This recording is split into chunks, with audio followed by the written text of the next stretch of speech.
சமயபுரம் மாரியம்மன் தன் தங்கையை பார்க்க அவங்க ஊருக்கு போனாங்க. அந்த தங்கைக்கு 7 குழந்தைகள்.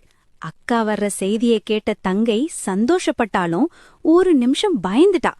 ஏன்னா சமயபுரத்தாள் ரொம்ப ஆக்ரோஷமான தெய்வம். அவ கண்ணுல ஒரு தணல் இருக்கும். அந்த பார்வை தன் குழந்தைகள் மேல பட்டா அவங்க தாங்க மாட்டாங்கன்னு தங்கை தப்பா நினைச்சிட்டா. உடனே அந்த 7 குழந்தைகளையும் 7 பெரிய பானைக்குள்ள வச்சு மூடி மறைச்சிட்டா. அக்கா வீட்டுக்குள்ள வந்தாங்க. தங்கச்சி, என் புள்ளைங்க எங்க? அவங்கள பார்க்கத்தான் வந்தேன் அப்படின்னு அன்பா கேட்டாங்க.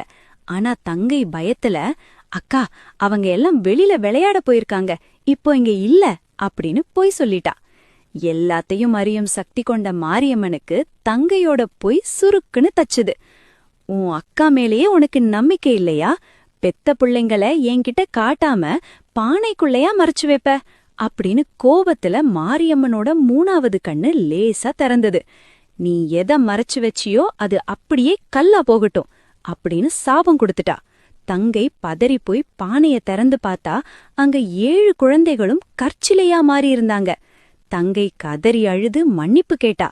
மாரியம்மன் மனசு இறங்கி, இனி இவங்க ஏன் பிள்ளைங்க, இவங்க சப்த கன்னிகைகளா ஏன் கோயில்ல இருப்பாங்க, இவங்கள வணங்குன பிறகுதான் மக்கள் என்ன வந்து பாப்பாங்க அப்படின்னு அருள் புரிஞ்சாங்க.